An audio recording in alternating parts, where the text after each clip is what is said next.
Welcome. I'm Anthony, and this is a Jets Life. And I'm a wife, Crystal. And if I have to listen to this guy talk about the Jets all day long, so do you. Just kidding. I love you.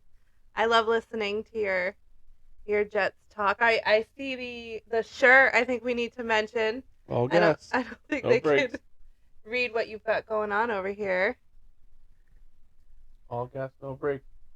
That's Although for the right. camera it's a little inverted, but Oh, okay. yeah. You. Mm. Next we got to get those other shirts. The the good ones. Zach Wilson's good, and the Braxton Berrios is good. Yes. Yeah, that's kind of a fun thing on Twitter. Just random Jet fan just made those shirts, and Yeah. I forget which player saw it first, but a couple players saw it and said, "Oh, let me know. Interested in buying it for a friend, whatever." And all of a sudden, you start seeing like Zach Wilson practices, Braxton Berrios at practices, and they're wearing the shirts. That's And awesome. Jets Twitter is like all the different podcasters out there, showing pictures of themselves getting the shirts. It's kind of exciting. It's got to be exciting for the guy who had Oh the idea. yeah, for sure. That's like a fan's dream come Oh true. yeah, No, oh yeah, for sure. Especially if absolutely. the players are rocking and stuff. So, Yeah. hmm No, that's pretty cool. but yeah, it's good to get up and running with this for the first time. Had a few bumps along the way trying to get our equipment all set up, but Yeah. finally seems like we have some semblance of a studio per se, kind of up and running. So I'm pretty proud of you for figuring this out. I wouldn't call either one of us tech savvy, so the fact that I'm pretty certain this is actually recording and with volume this time. I hmm think I think we got it. I think so. Awesome. hmm So, I think we should just get right into it. Breaking news today. Yeah. Big news today Deebo, with the Deebo news. the Deebo. Deebo Samuel requesting a trade from the 49ers, and kind of look at the Jets team as a whole right now, and I say that the two biggest areas of need are wide receiver and edge rusher. Probably with wide receiver being a little bit higher because of obviously the importance that would have on giving Zach Wilson a legitimate wide receiver option. He has Elijah Moore, he has Corey Davis. Um, Elijah Moore had a good rookie year, still unproven. Corey Davis had a good career with Tennessee, came over and didn't have the greatest season last year, and then got his injury cut short because of injuries. Deebo came off a season last year where he had 1,800 yards and I want to say 14 touchdowns. That alone would be more than any player on the Jets, and I think I read something today that that's actually more than all receivers on the Jets combined. So talk about really, really kind of increasing your production at wide receiver. That Oh would be the guy to yeah, get. totally, hmm definitely. But I mean that this is all kind of looking ahead. hmm Um, what areas do you think they've addressed so far through free agency? What do you think? Yeah, I think free agency was, I think they hit it out of the park with their moves. I think going into free agency, they needed to upgrade many layers of the defense, starting with safety, and they brought back Lamarcus Joyner, who I was a little excited bringing him in. When they brought him in last year, unfortunately his season, not his career, but his season got. Oh yeah, be careful. I mean, he's had a great career, so hopefully he continues that career with us. But his season got cut short last year. After week one, he had an injury, missed the rest of the year. But the big signing I felt at the safety position was Jordan Whitehead from the Buccaneers. Came in with championship pedigree, won a Super Bowl 2 years ago. Obviously, played really well down the stretch for the team, and kind of glad with the signing there. Then you go down the line, still sticking with the defensive backs. They needed to bring in a really good cornerback one, to kind of really stabilize that position. Right now, or last year, they had, what I would consider a locker room or a position group of maybe cornerback two level players, Okay. not the guy you want locking down the other team's best receiver, All right. but a group of guys that could play defense in the NFL, and they played well at times. But getting a guy that's a legitimate cornerback one, someone you could trust on that side of the field, and he's going to be there. That was a big thing for them, and let all the other guys that were kind of there last year at that cornerback two spot, let them all compete for playing time. I think that's a big plus for that. then then I feel like they just touched on the other position groups. They brought in Jacob Martin from Houston. Was that like with the edge rusher or something? Yeah, he's an edge rusher. It doesn't necessarily fill the need. I think they need to definitely address that with a top level type player. Let's not go too far into it, but we'll probably touch on a few players later that we can use to address that position. But Okay. he hasn't addressed the position as a whole, but he definitely addressed it from a depth perspective. So someone that we can rely on off the bench because Robert Saleh likes rotating his defensive linemen. So definitely good to get that in there, get an upgrade there. And actually today, Vinny Curry, another player last year that had his season cut short, he had a blood disorder or some sort of issue that they waived him, let him get his guaranteed money and get himself up to par. Apparently, he's doing better, and they were able to sign him today. So, Who was this? Vinny Curry, So what was this blood disorder? um, not really a doctor. This was one I didn't read up on. Well, just So, they just brought him it's back just today. It was kind of really mm, well. I mean, hey, that's good news right there. I mm, mean, well, good news from a health perspective for him to get oh back on yeah, there. yeah, for Um, sure. I mean, he had to miss a whole year because Ugh.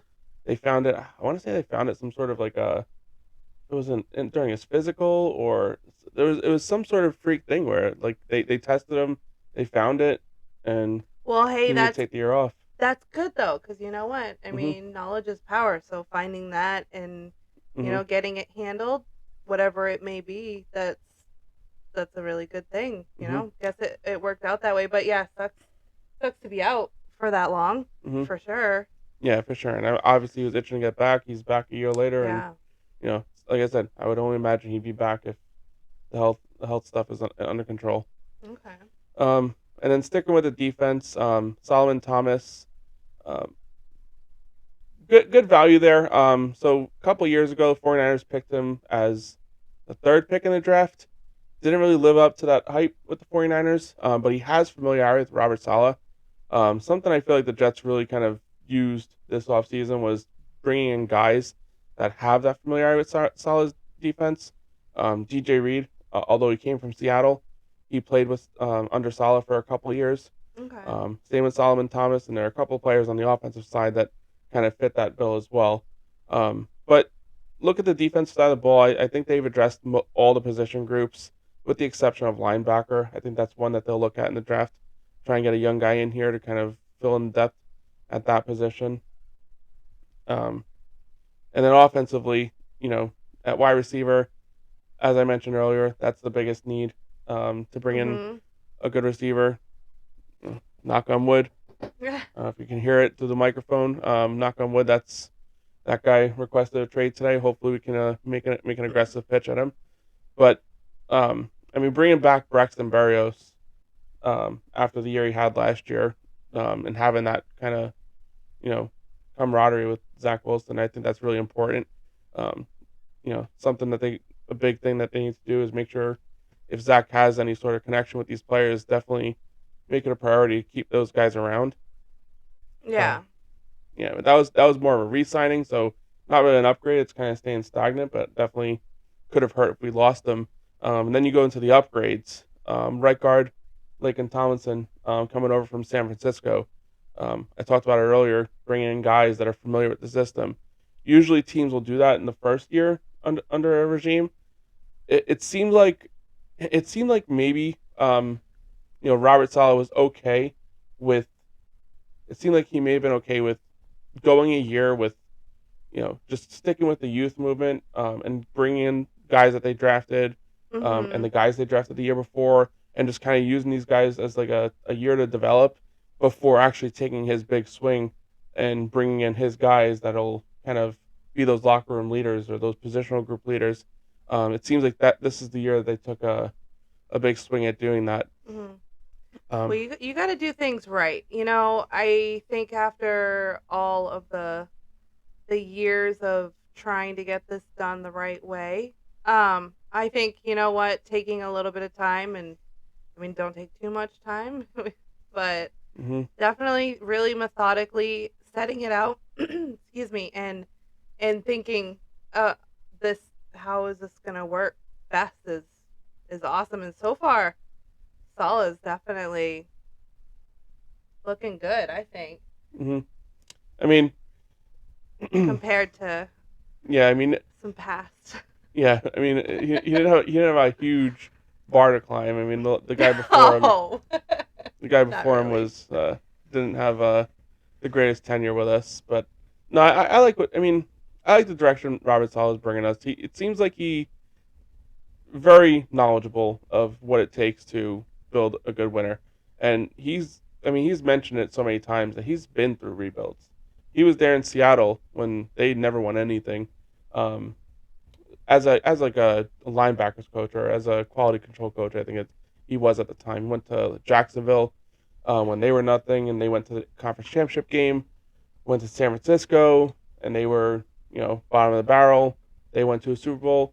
Now he's with the Jets, and hopefully kind of gets that same kind of trend going with us. Mm-hmm. Would be ideal. But I definitely have somebody who's been through the rebuild process, and as your head guy, someone with that confidence and that optimism that he has. He's an ultimate optimist. Well, he definitely has some patience. Doesn't the guy have like 7 kids? Yeah, he has a And lot of wasn't he kids. living in like a hotel room or something with them all at once or something to Yeah, I heard some kind of stories like that. So, yeah. I hey. don't know if he's still in the hotel or not, but I know going into like December, he was like the game he had COVID. They had like a video of him like calling in the locker room and congratulate them on the win. And that Right. was like late December. It was against Jacksonville. I think it was like the second or third to last week of the season, whatever it was. And he's calling in from his hotel room.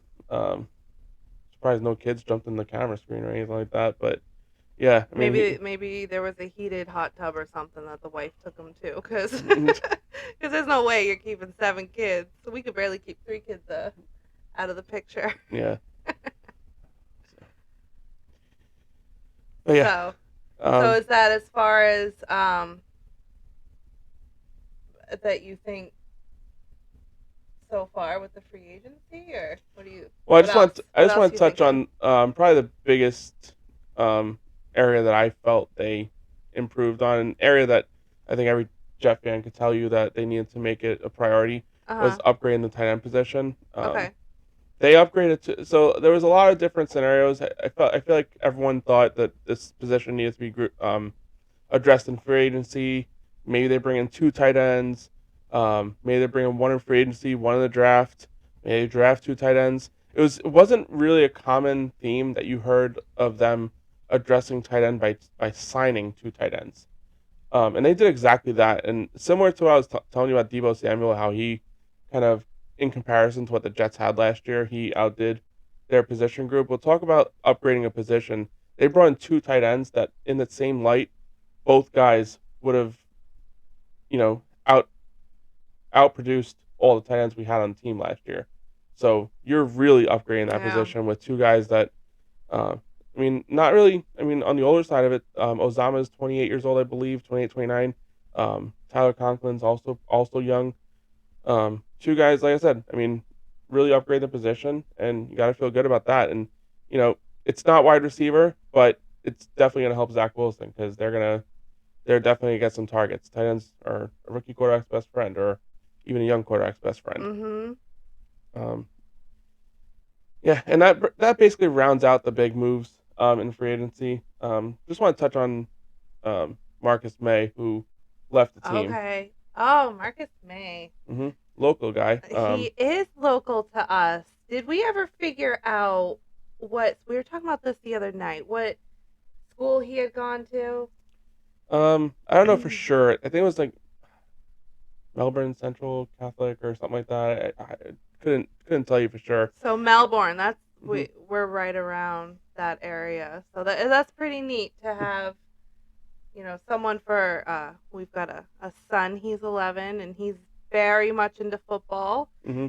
and he to have someone local like that to look up to and someone that's active in the community too Hmm. is just it's really cool. Yeah.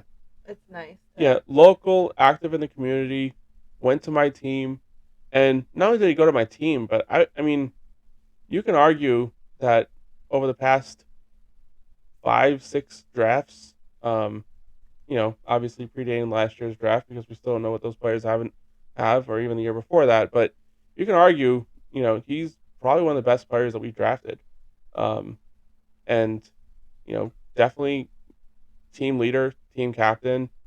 Um, you know, Probably a big reason of why Adam Gase got let go. I mean, middle of that year, after the Raiders game, he was very right. vocal about his displeasure with the play calling. And granted, that was play calling on the defensive side of the ball, not really Adam Gase's responsibility. But being the head coach, you take the ownership of every call that's made, even if you're not the one making the call.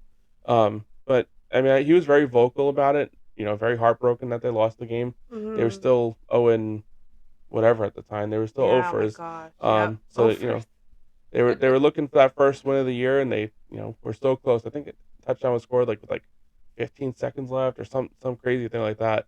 So he was heartbroken, and he took it under his wing to defend the player. It was Lamar Jackson was the guy that gave up the long touchdown, and Mhm. another player took ownership of giving up the big play and you know, vowed it'd never happen again, whatever. But Marcus made the leader thing and basically took that guy, although that guy tried doing the right thing and taking ownership of it, he put it the way it was. The play calling needs to be made to help the young guys too. And just wish him the best with the Saints. Glad he got the money, especially after the injury he had last year that, shortened his season. Wish him the best and good luck in New Orleans, except against us. Yeah. And come back to Melbourne and do some of those super awesome things over at the Field of Dreams. He did some kind Yeah, of yeah. I think it was at the Field of Dreams. He had he had it called May Day, and it's just like a yes. small football camp. I think it was just for a couple days. Maybe it was That only for needs one day. to yeah, bring it back and if it's coming back and we don't know about it, make it known. We want to sign our son up. Yeah, for sure. And or we could just go to the park, have a little picnic and accidentally run into him. Well, I didn't know that he had done it. But I guess the first year he did it, I saw pictures of it. I forget which players, but he brought some players from the Jets That's right. over with him. So that That's would have been so cool. cool. Oh, it's just so cool. I think Antonio was still young at the time, but I think it would have been He good would have to. been. It's honestly, we're talking about for ourselves. Yeah, We would have been excited. yeah, We don't for even care sure. about the kid. We're using him as a pawn to try to Try make his dreams come true. right, exactly. All right. So is that the extent of free agency? What you feel? I think so. I Yeah. mean, there'll be small things here and there, small signings. Mhm. Like today I mentioned Vinny Curry, stuff like that. Nothing to break the bank. They're not going to get the big guys unless it's via trade. Um, but yeah, I think that pretty much puts a wrap on free agency. They'll have a few visits from players in here and there. After the draft, if there's a position they feel like they didn't upgrade that they wanted to upgrade, they'll use that. They'll use free agency as a way to kind of supplement a few position groups if needed. But they have all the draft capital in the world, assuming a big trade isn't made. They have the draft capital to really address whatever positions they need at this point. So, can only hope that that's not really going to be a need. Okay. All right. Well, how many days? You told me what?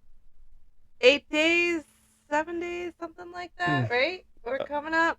yeah, 8 days from now, the draft. Kind of when we get this video uploaded, but yeah, eight days from this recording, till the draft. And yeah, going into it, you know, 2 picks in the first round, 2 picks in the second round, pick in the third Sitting round, pretty. 2 picks in the fourth round, and I think there's 2 picks in the fifth as well, or one in the fifth, one in the sixth, whatever it is. But I think they have 9 picks in total. Um, You guys earned it.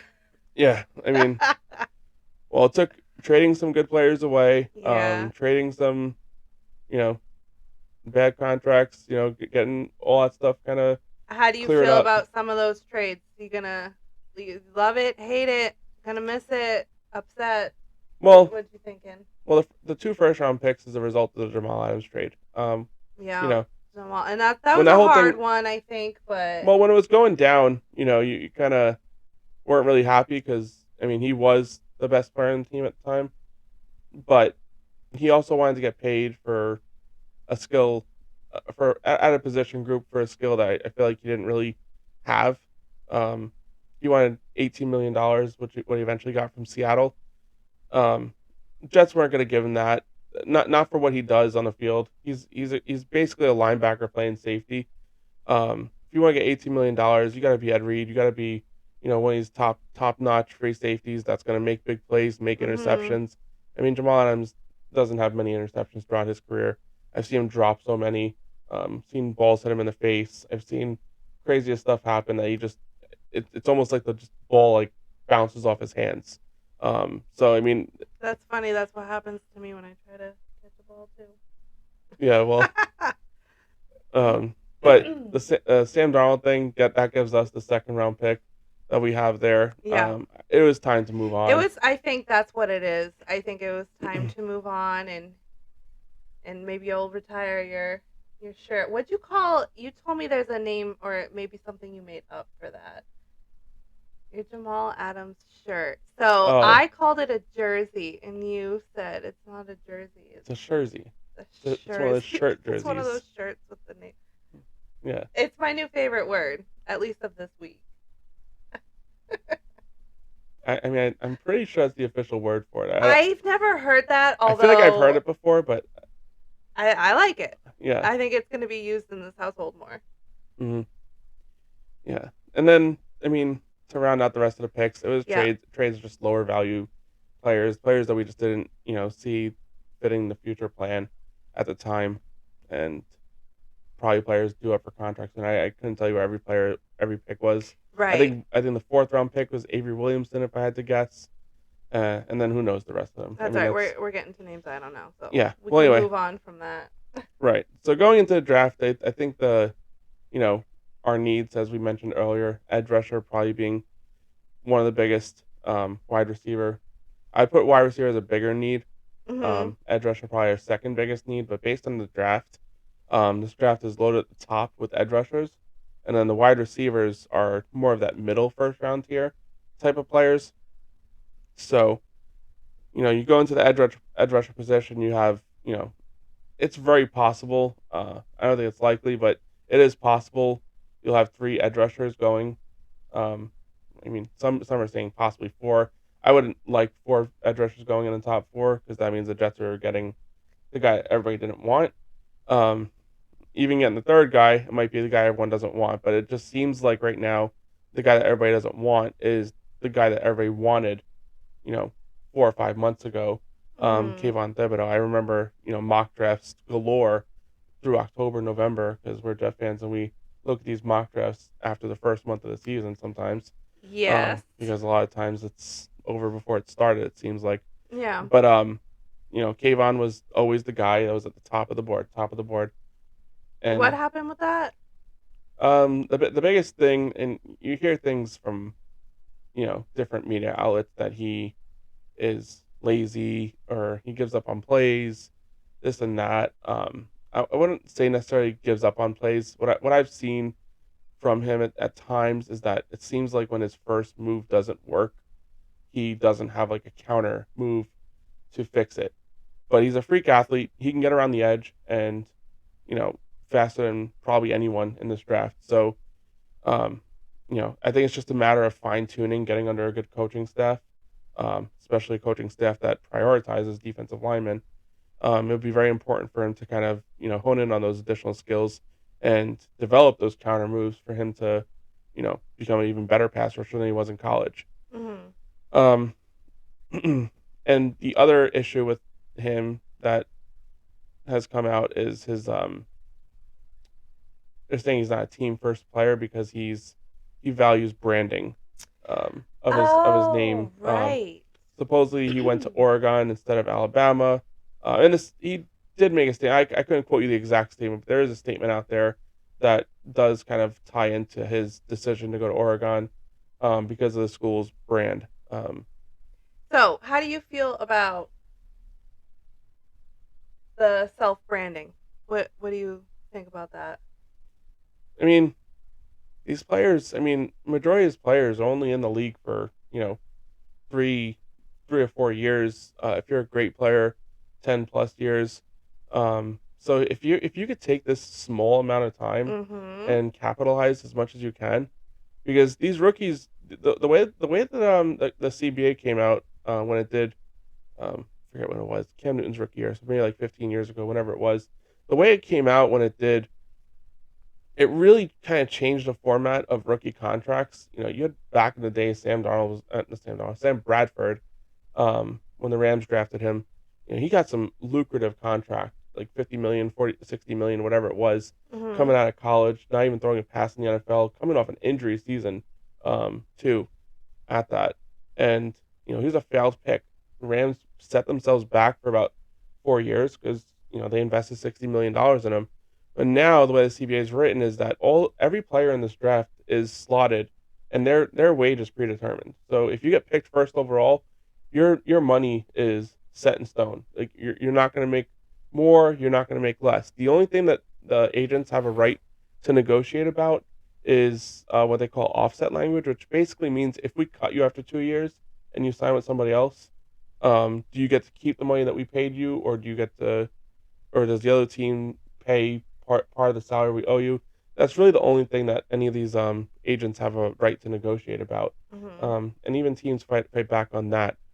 So coming in as a rookie, if you're trying to brand yourself, I mean, if you can make more money than what the NFL is willing to offer you, go for it. The biggest thing I would say though is, you know, you are if you do want to get the most out of the NFL, and you want to build your brand, you have to be good on the field, and you need to show the coaches that you are a team player. The biggest thing going on right now is these interviews, these like one-on-one visits with these rookies Mm-hmm. and stuff.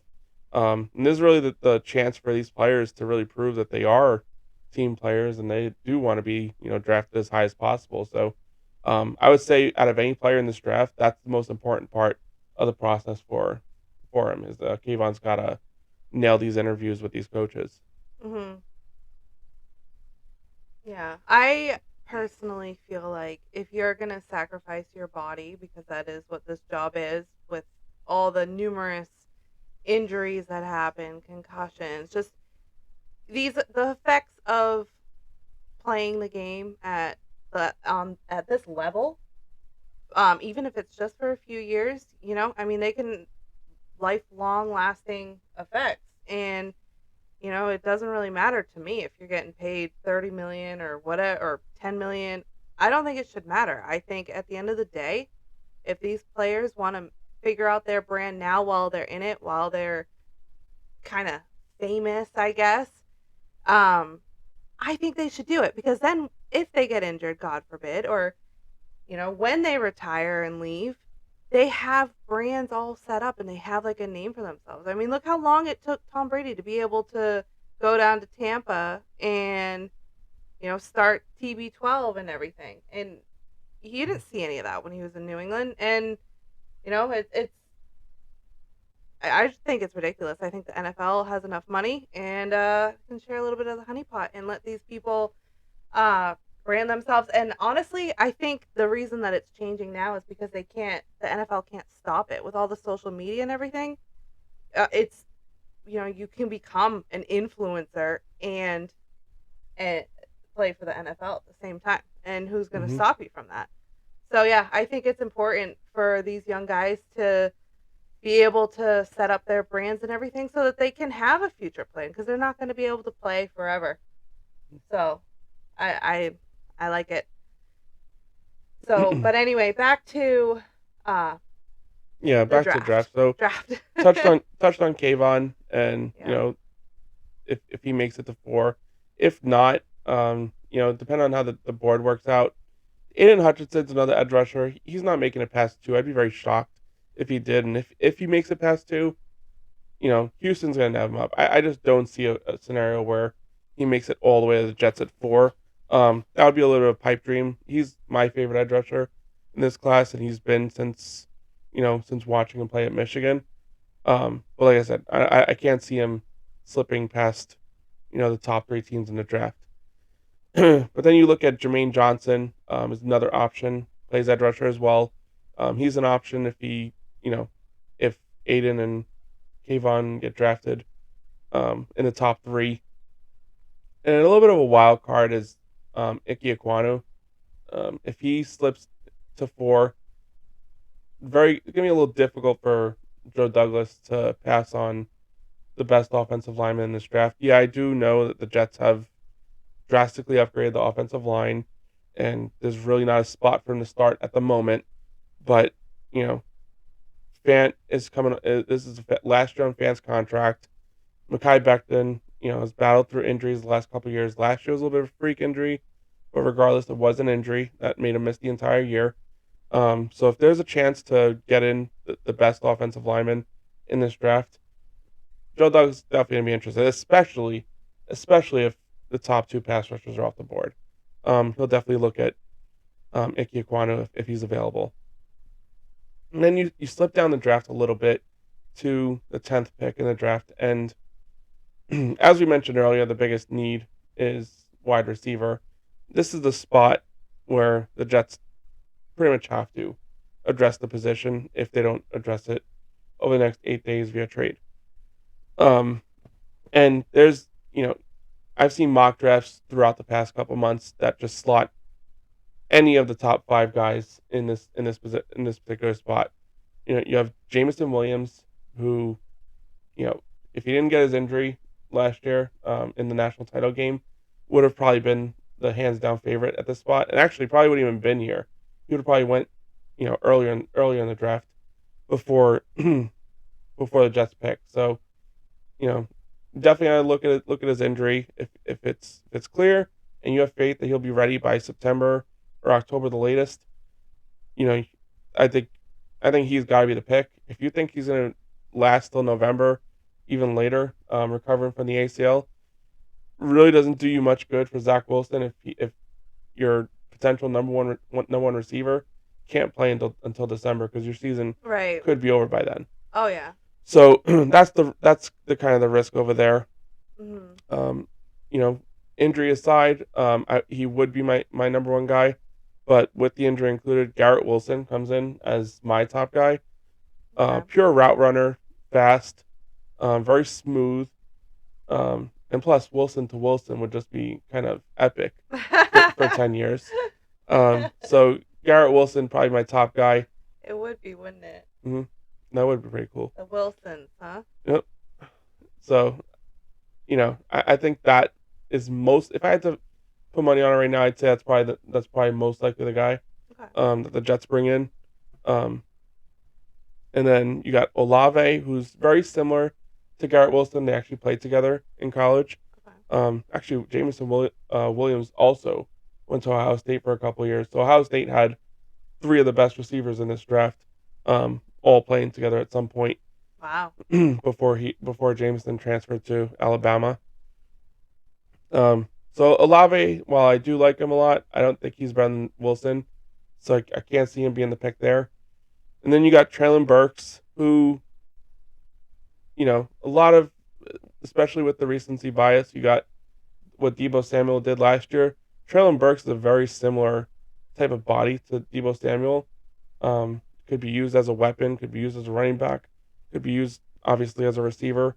So, definitely a skill set there that the Jets would have interest in, especially Deebo came from San Francisco, and same offense the Jets are running. So, and then you have what am I missing? What did I miss? Oh, Drake London. Yeah, okay. Yeah. And then what about that Burks? Burks just brought him up. Oh, okay. Right. Drake London's the last one. Size. Had an injury last year that shortened his season for USC. That happened in October. The difference between that injury is that he's able to run on it now. He's able to work out. So it's not really an injury that's going to sustain through any activities. They might be light on him if they draft him. Um, but I think it all comes down to what the Jets want out of their receiver. Do they want the big target that's going to, get up and make the big catches? A lot of people compare Drake London to Mike Evans in that light because they're similar size. Um, I hear a lot of people on Twitter saying that Drake London can't separate. He's not fast enough, but I've seen plenty of film that will argue that that's not true. He has good route running, smooth movement as well. But that size might be a big factor, especially the Jets don't really have that big receiver at the moment. Corey Davis is tall, but he's not 6'5" tall. So Mm-hmm. that might be a skill set they want. If they want a pure route runner, Garrett Wilson might be that guy. And if they just want to have fun and have a guy that's similar to that Deebo Samuel skill set, I think it's Burks. So if I had to put money on it right now, or the speed, Jameson Williams. So like I said, you can really cherry pick. It could be any of those guys. It just depends on what they want. And then going into the second round, third round, fourth round, at that point, it's just filling needs. Get the best players available. If you can get some good interior defensive linemen early in the second round, you might have Perrion Winfrey from Oklahoma there, Travis Jones from Connecticut, from UConn. He might be there. You know, both those guys would definitely be solid favorites, just because he loves his defensive lineman. At some point, you got to address linebacker. I would think somewhere on day two, maybe the third round they wait, depending on how they value it. Safety would be nice to have some depth there. Possibly as early as second round if Brisker, Jackson Hill, or Louis Steen fall. I don't really see any of those guys get into the second round, but there's only 32 picks, and only 32 players didn't go in the first round. So if any of those guys slip out, I think that's a good spot for the Jets to take them. And then just filling out your depth at running back, and I think if you do those few things in a draft, I think you can say that the Jets won the draft. As that following Monday, everyone's gonna know who won the draft, and hopefully the Jets are that team that everyone talks about. But That would be your first win in a while. it would be. It's all about winning games in September through December, and hopefully even later than that would be ideal. Yeah, for sure. But overall, good off season, I think, and still Mhm. got the draft coming up, so Yep. pretty excited about it. I think our intention obviously would be to have a kind of a draft preview show sometime next week, as well as hopefully we can get some sort of emergency podcast going if any positive news comes out over the next couple of days with Deebo. That would be really exciting. I No, mean, I feel like it's gonna get scooped, to be honest with you, but we'll see. because it's just kind of the Jets' luck, as I like to call it. We'll see. But wouldn't it? But you know what? I shouldn't even say that. I should be nice and Optimism. positive, optimistic. Need to be optimist. I take it back. I'll take it back. Yeah. Something I'm not too optimistic. Did you read that article that I sent you about Dwayne Haskins? I mean, I heard about the news. I mean, but I didn't. So I know that there's more details that have come to light. I haven't had a chance to. so it's starting to make a little bit more sense because I mean we live in Florida, so I think when we both heard it, or at least to speak for myself, I'm like, what is somebody doing on these Florida highways? Mm-hmm. Listen, people in Florida can't drive like at all, and not to mention that, but our highways are like 4 lanes at least across, and he was in Broward County, so Yeah, South Florida. so he's. I'm thinking, how do you get hit, by a truck, and what were you doing in the road? Like the whole thing was really confusing for me, and I think for everyone was kind of like, wait, what? How did this even happen? So what did the article say? Did it say like what he was doing in the road, or like So apparently he had either a girlfriend or a wife, or I'm not sure, or it could have been a friend. I think girlfriend though. I'm pretty sure. She was on the phone with him, and he was supposed to be getting gas. I guess he must have been broken down on the highway, and went to get gas. So what I'm picturing, and I mean this is obviously speculation at this point. It didn't say this, but maybe flagging someone down, or I don't know what would the reason to be in the road. Maybe he was on the side trying to flag someone down and got hit. Possibly, yeah. But they even have a diagram of how they think that he ended up kind of getting hit and where he ended up and everything. But I guess was hit by a dump truck and then ended up getting hit by a Subaru after that, like clipped, Hmm. not like completely hit, but just horrendous. So apparently she had called 911 and from some other state. I want to say it was like Pennsylvania or something like that.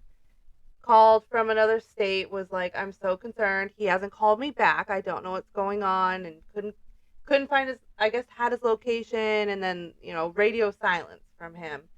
And then I guess an officer let her know that, listen, there's an incident in that area. Can't confirm it yet, but something happened. And Hmm. I mean, just horrendous. I mean, it's starting to make maybe a little bit more sense because I'm thinking, what in the world are you doing? Over there.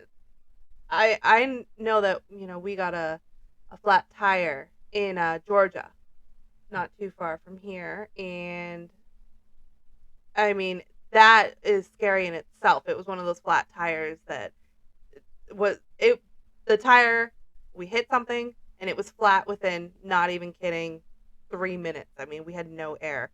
And when you're trying to navigate something like that on the highway and you're trying to pull off, thankfully we were able to get off and get completely out of the way and everything, but just being pulled over on the side. They do have a law here that when you see emergency vehicles and things on the side of the road, you're supposed to move over.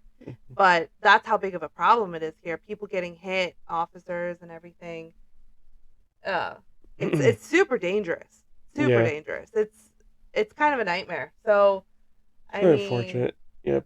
I mean, yeah, it's pretty awful. But anyway, I just thought that was interesting. Maybe a little bit more information as to kind of putting together mhm. how something like this could have happened. And I mean, young guy, pretty pretty terrible. And It's really awful.